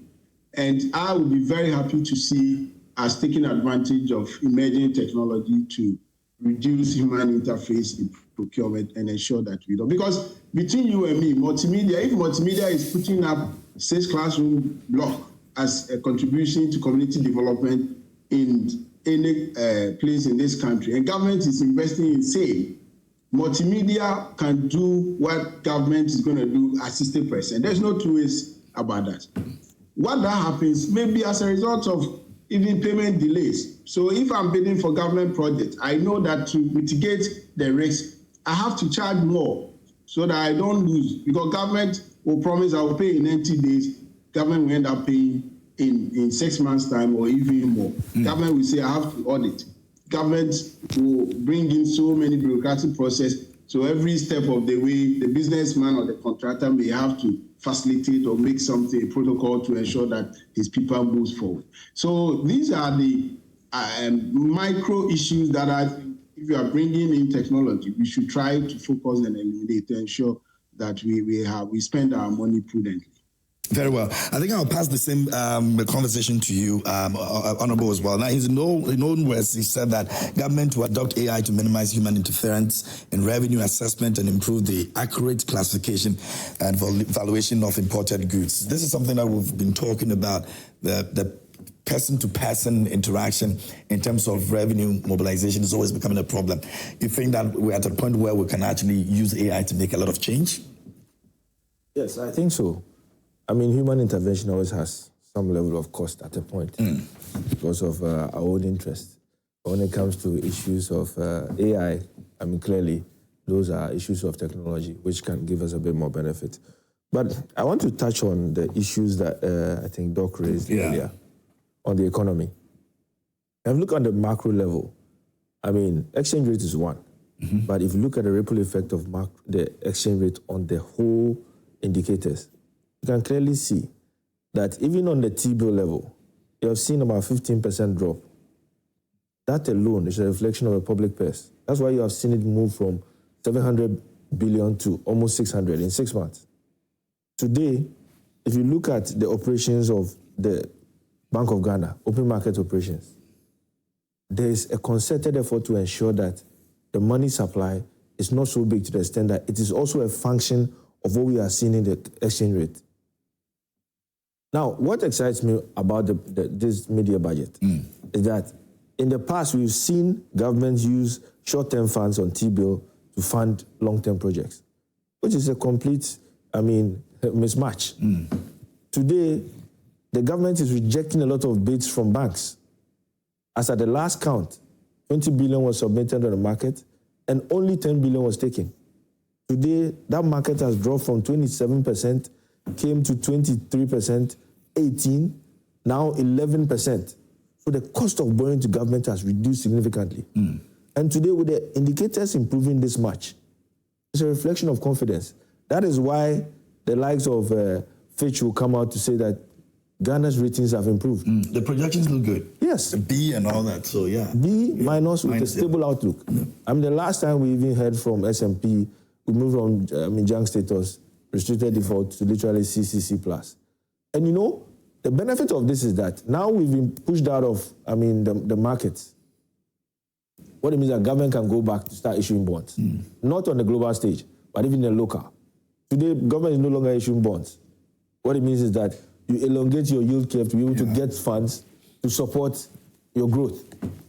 And they have indicated in this budget that yes, they are going to potentially start issuing bonds again, which for me is a very good signal for the markets. A lot of international players who can invest in Ghana, 2 years instruments and beyond, can still come back, and we can raise a lot of revenue to finance some of these projects that we have. The big push definitely we are looking at local funds for now. But beyond that, we start issuances again, and we start seeing offshore start coming in.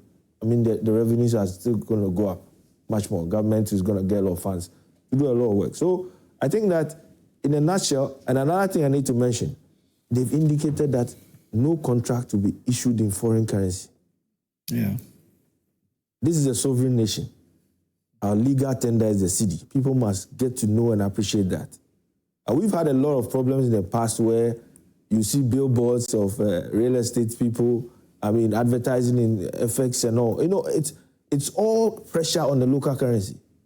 It's about time that maybe the agencies ensure that all these billboards which are advertising in, foreign currency, put a stop to it, because it gives another impression about our own currency. And you know, I was fortunate to see a few transactions that went on in the past, where transactions that were denominated in foreign currency. If you look at the exchange cost to the nation, it's unbelievable. Just imagine, if you give a contract at a rate of 6, and today it gets to 17, just imagine the cost to government. Huge. It's so huge. Yeah. So that decision also, for me, is a very, very key one that should bring a lot of relief. So But the minister is not doing this in isolation. You have a lot of other people who have to comply. Yes. Is the minister ready to actually bite big so that we don't see these things happening? Because you know there's always the backdoor conversation apart from whatever that is on the floor. You know, this finance minister, he's an embodiment of determination. He doesn't stop until he achieves. And that's what I've seen. And just look at what happened on this one cedi levy. Yeah. I mean, he knows the benefit to the country. So when stakeholders started talking about it, he said, okay, hold on, let me engage the people and have a conversation. Today, the noise has died down. People are beginning to realize that, look, we need to think about this country and how we are going to progress steadily. If this has kicked in already, it is going to definitely improve our revenues. Today, our power situation has changed. I'm sure you will talk about issues of government is not spending, government is not spending. Yeah. Today, he has shown you where the spend has gone. It has gone to productive areas. Today, our light-off situation has improved. He spent 9.1 billion. IPPs are being paid. Today, our lights are kept on because he's putting the monies in areas that are of benefit to us. It could happen that in the past, government was spending, but where was the spending going to?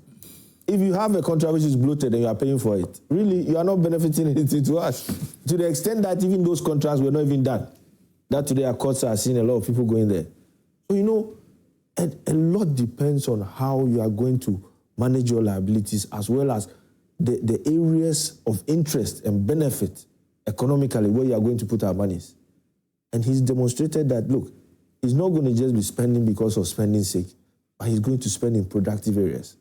The 24-hour economy you are talking about is looking at accelerated export. So definitely at some point, industry discussions will come in.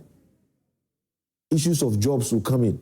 And all these things are geared towards lifting up the economy and making sure that our youths are working, people are working, pensioners are receiving their monies.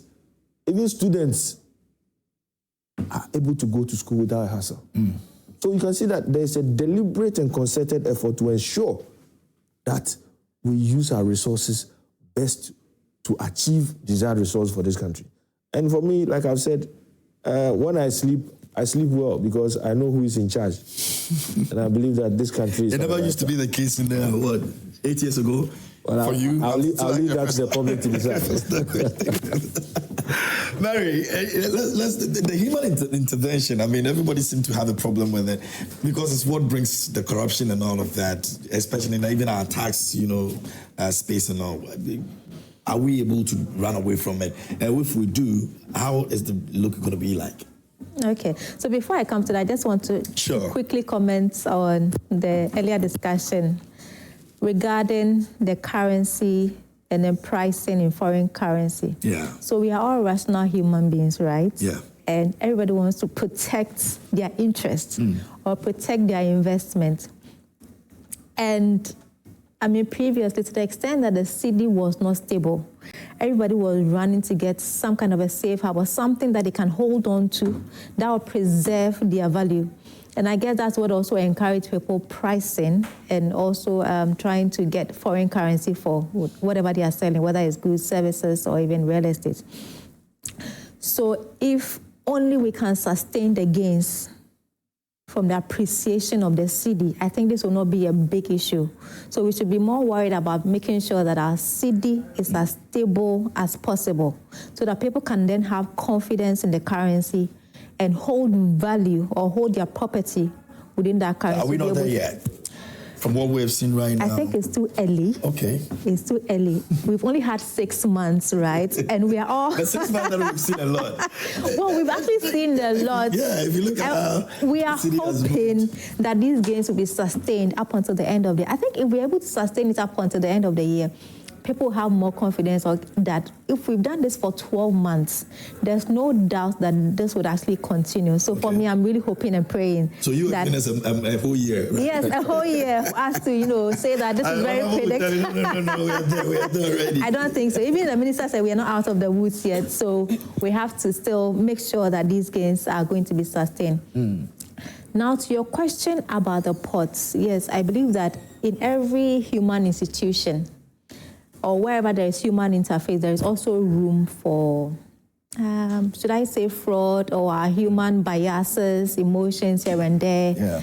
People can try to reduce duties. And even from what the minister said, looks like there is an issue about smuggling, which could either be that some of these things go through our borders without us identifying it, or it goes through our borders, we identify it, and instead of pricing it or valuing it at the appropriate value for the customs duties, VAT, and etc. to apply on it, the values are, being reduced, and it means that we are shortchanging ourselves, and the government or the country is not getting what it is due, right?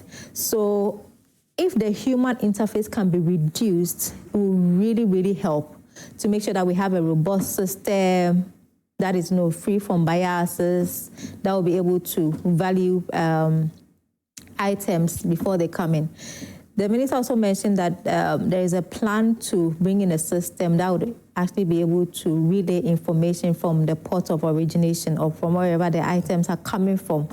So Ghana here, the customs officers would actually get that information 24 hours before these items arrive. So that means that they would have that prior information, and whatever needs to be done with regards to valuation, calculation of customs duties, and all of that can be done even before the items arrive in Ghana. So that also reduces the room for people to tamper with the values or,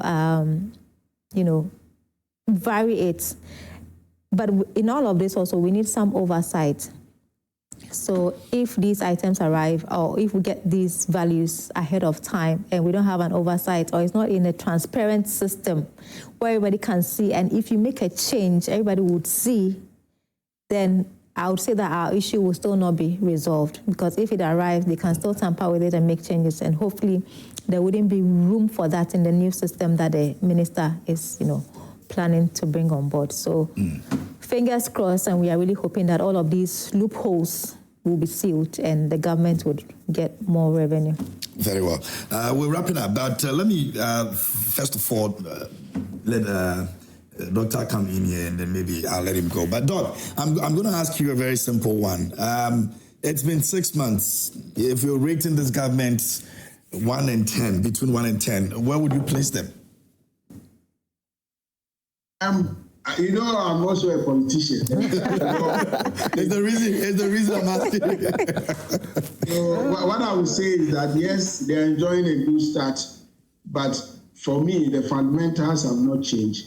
And if you have the opportunity to look at that blueprint, the Great Transformational Plan, although I consider they have stolen a lot from our blueprint, which is good because we believe in Ghana and we feel that Ghana first in terms of everything. There are concerns that we have to address, and the budget, the mid-term budget, tried to some extent to look at it, but we need to be very bold and strategic to outline some of these measures and also back it up with implementation. First, I would say that still the business environment has a lot of constraints. I advise SMEs, and I know, as my sister was saying, if you want to pay your tax, it is very difficult, especially if you're a small business. We need to look at that. We need more efficiency in that. And I think that government must prioritize that area as well. We also need to, as I said, look at business-related infrastructure. So selection of priority projects, to me, must be driven by how we can boost our productivity. Thirdly, we need to also look at how we prioritize government spending. So yes, we are excited about teacher training allowance, no fee paying, whatever, and other things.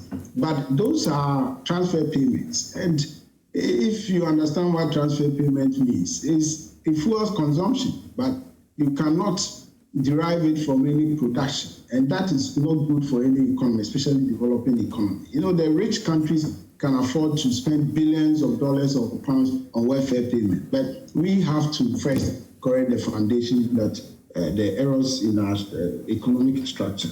Then we have to also look at streamline our customs operation and procedures. That is also key. I'm very happy that the minister is thinking of implementing technology-driven measures to ensure that we have efficiency in that. We must also consider wrapping up for me, Doc. Key areas which are facing our business community, like access to finance. And that's why I'm disappointed that this government cancelled the one district, one factory. What the worst they could have done was to review it and align it with their 24-hour economy and ensure that businesses that had invested one demand do not suffer. A lot of them are suffering, and if we continue as a country to cancel such good projects, it will not help our country. Okay. In a nutshell, Doc says it's 5/10 for the government. So, well, 5/10 is good. Okay. All right. So we still. Dr. Anaya Odichube is spokesperson on the economists as well, and for the movement of change, joining us this morning here on the show as well. Now, let me see if I can go quickly on the Zoom again, and if Zoom or phone lines, I'll confirm that and let you know. But the Ministry of Energy and Green Transition has refuted claims of an ongoing shortage of aviation turbine kerosene, ATK fuel in Ghana, assuring the public and airlines that adequate supplies are available for all aircraft operations. Now, Richmond Roxon is a spokesperson and head of communications for the Energy Ministry, and this issue came up a couple of days ago. In fact, yesterday it was everywhere. Some of my friends posted on Facebook that there's a problem with the fuel and the airlines and all of that, but the ministry says there's nothing of that sort. Let me speak to Richmond and find some more on that. Rich, good morning. How are you? Hello, Richmond. Can you hear me? Absolutely, I can hear you. Good morning. How are you? I'm very well. I'm grateful for your time this morning here on the show. Thank you. It's always a pleasure. Great. What don't we know? I mean, people were a bit agitated. Some people were very uncomfortable. But the ministry says that we should disregard all of that. Let me say good morning to your cherished viewers. I can confirm to you that those reports are false. They are a total misrepresentation of communication that came from Ghana Airport Company Limited, and that we have not supplied a device, what we call that it's well Ghana, and that airline passing annoyed by the government chief at the additional cost. Hello, Richmond, are you there? Yeah, I'm there. Can you hear me? Yeah, can you reposition yourself a bit because we're not getting the flow of the conversation. But if you can hear me now. What was the situation on the grounds? I saw some people post about cancellation of flights. I saw that of Passion Air and all of that. Was this part of the situation or it was something else? So the Ghana Airport put out a communication to airmen, what we call NOTAM, or Notice to Airmen, that there's an anticipated shortage of ATP in Ghana. This is because the jetty was undergoing maintenance work. This maintenance work should have been done long ago, because it had delayed, it had the potential of threatening our fuel security and Ghana's security. So the maintenance work completed by about 6 years of has changed. Ghana was in this situation when we felt that it may cost that the maintenance be completed within the scheduled period, and that if that is not done, there will be a potential shortage. And that is why they put out a notice saying anticipated shortage. But the works have been completed and supplies have been made to the various terminals, and airlines have fuel to be able to operate. So there's no shortage. There has never been any shortage. It was just the Ghana Airport Company being overly cautious that airlines should anticipate that and make provision for that. Basically, that. Very well. Richmond, thank you so much for the time this morning, the clarification on that issue as well. We appreciate it. Thank you very much. And let me take the opportunity to also urge some of our journalists that when you come across certain information, just verify from the ministry or MP or airport, because this consistent misreportage for information that you can easily verify, it's not the best, and it doesn't help the conversation. Because you could have just looked into Ghana Airport, MP, or the ministry instead of these publications. Richmond Roxon is a spokesperson and head of communications for the Energy Ministry, speaking to us on that issue. And so they have the release out there. You can also read about it. But he thinks that, we should all be very careful when we get some of this information and make sure we do the right things before we pass them on. And it's very, very important. Now, let me engage our viewers a bit, and then we'll wrap up for this morning. This one says, good morning, KMJ. The reason why NPP will remain in opposition for a long time is the lies of Stephen Amwa and the like that it is the foundation they laid that is yielding the positive signs of the economy. It is due to prudence and controlled expenditure by government. I am Eric from Hohoi.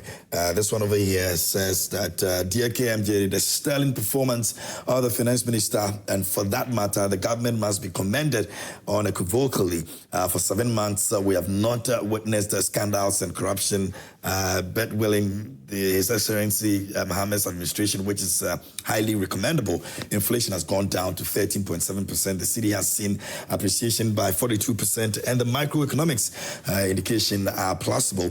And again, our government is not as prodigal, reckless, and do not steal like there is no tomorrow. Akufado's government, the Afinyo market-led micro-minority are becoming irrelevant and losing prestige and reputation. To conclude, I am not enthused about the fight against Galamsey by the government because the state of emergency on water bodies and forest reserves is required urgently because NDC members and the sympathizers are into the Galamsey menace. We were promised the LI 2462 will be repealed, but what are we witnessing? Good morning. Charles Champong in Seshi, home Jebre in the Western North region, sent in that. This one says, good morning, KMJ, and good morning to your viewers. The Azam budget readings continued yesterday without any hope for public sector workers. We all day inside this one. Major from Nalerigo sent in that. Let me go to this one from this one over here. Says that Okay, good morning, Joy Prime. This is Abdul Ganyu Makarigo from Savannah region. A bank that made 74.38 million profit between January and April 2025 has just been described as being in a dire state by the Finance Minister Atuforsen and was even recapitalized. Did the Minister of Finance Atuforsen say Yas sanitary pad is 15 Ghana cedis? Atuforsen, please. It's not that Yas is 15 Ghana cedis. 7 months in government and Atu still blaming the previous Nanado Addo government. I won't be surprised when this blame games continue to 2028. Just focus and do your work. At the end of the year term of office, Ghanaians will judge both parties. The road toll being increased from 1 to 10 Ghana cedis, according to Arthur Forsen. Sam George says those of us complaining about the Usain Bolt manner in which our data is depleting have done something to your phone's settings too. So undo the settings. Last week, Omane Boama also said he is not an immigration officer to know if Kevin Taylor is in the country or not. Instead of answering serious questions with deep concern, these people are in arrogant mode. DKB's supposed retraction doesn't mean the issue is a myth. All right, let me go to this one. I'm not able to do all your messages because of our time. We're really pressed for time. Dear KMG, I'm a proud Ghanaian professional in England. All the diasporans I know believe in our country and are happy when Ghana does well. However, I was saddened yesterday to see that the NPP MPs ran to our former colonial masters to play politics with Ghana's image. By all means, cry out and get international attention if there's a genuine crisis. However, going to our colonial past rulers as part of political games damages Ghana's image. It's as if we cannot rule ourselves. I will plead with our politicians to respect the country they are leading. May the gods of Ghana bless our homeland, Ghana, and make our nation great and strong. And on that note, we'll be wrapping up this morning for the conversation here on the show. And let me try and see what I can do last before we go this morning. And we've got the PR of CHAS on the Zoom. They've also issued a statement to the effect of the school feeding, and they want to answer to a few of that. Now, they've written to the government and they insist that the initiative the government or the decision the government wants to make is not a decision that they welcome it. Let me go there and speak to the PRO. Primus Barrow is on the line. Primus, good morning. Zoom or phone? Which side are you? Primus, can you hear me? Hello? Okay, all right. We're trying to get Primus on to speak to the issue. And let's... but before, though, your last comment, let me take your last comment quickly and then we'll go. I'll start with you, Honorable. Thank you. Before I go, I want to say a big greeting to the people of Ekow for the opportunity. But back to the discussion. I think if you ask me about this, my government, the NDC government, I think that they have been very, very focused and very proactive as far as dealing with the issues bothering this country. Now, if I listen to Doc, he did mention that 2027, 28, the country's liabilities were very huge. There's a hump in our liabilities. If I listen closely to the minister, he did indicate that he's establishing a sinking fund basically to hold funds to deal with that. Yesterday, he also did show when people made a lot of noise that he's not spending. He spent about 114 billion. Give all the sectors and areas that he spent these monies. If you look at the energy sector, the spend is there. We are seeing the impact of all the actions. It's not a matter of ad hoc situations where you are forced to react. No, this government is thinking beyond today. It's looking at things that we will do, that the things that have happened to us in the past that have not done us so good do not happen again. Okay. And for me, it excites me that it's going that way. I want to also wrapping up for me. Tell Guta and all these associations that yes, I have been a trader for a long time, and in as much as even the minister saying that let's tread cautiously, I see what has been done. I think that those fears of a reversal of the gains we've made should not be harbored so strongly. Okay. But the currency will do well, Ghana will do well, and everybody in this country will see the benefit of voting for the NDC. Okay, all right. Thank you, Honorable. Let me go to Primus on this issue briefly, and then we'll go. Primus, if you can hear me. Yeah, good morning, sir. Sorry about that. I can hear you. Okay, all right. Thanks for the time. We're grateful. So, your people are still insisting that the 60% of the outstanding 6 food items that the government is intending to actually implement, you will not agree with that? Yes. Good morning once again to you and your listeners. Yeah. You know, as you recall, the inception of the change in government, we're given the assurance that schools will be made to supply all food items. I mean, based on the experiences that we got in the past, all the challenges associated with centralized procurement of food items. Somewhere along the line, we got an indication from management and Ministry of Education that government wanted to supply 60% of some food items, and then the schools also supply 40%. We're not too enthused about that, again, because we've walked that road before, and we already foresee some challenge. And just when that was being implemented, and just about a month ago, we got another indication through an official communication that even the 40% that the schools were going to supply, government was going to take 60% of that 40%, and the schools will supply 40% of that those items. This we saw to be very strange, and of course, like I indicated earlier on, the challenges are already foreseen. Issues of computations, issues of who to hold responsible when the items are not in the school, and a host of other problems. So in the light of that, leadership of Charles in consultation with our membership felt that, well, this seems not to be a very good deal. Whatever the reasons are, government should just go ahead and supply all the food items based on some conditions that we spelled out. Number one, the items must be supplied directly to the schools, because as we sit now, schools are in huge areas of monies that we use to cut food items for over a year in the past. And some schools are even facing audit queries, serious audit queries because of that. So we said this time around, the items must come to the school. Number two, we don't want the issue of underweight and poor quality of food, which we experienced largely in the previous arrangement. So these were the conditions we spelled out to government. In addition to the fact that even as they supply the food items, the management for perishables, which we use to cook, must also be given timeously to schools. We gave this alternative not because we are happy about it, but because somehow, well, it's government's own decision. They've decided to go back on their own words against what they promised. And under the arrangement that they've given to us, we are not too comfortable with that. And so we say if that's the case, go ahead and supply the food items. So that is where we are now. Okay. Your press is dated 15th. Since this was released, have you heard anything from the Ghana Education Service? Have they gotten back to you? We have not had any reply from our bosses. Okay. What we know is that some food items have started trickling into schools.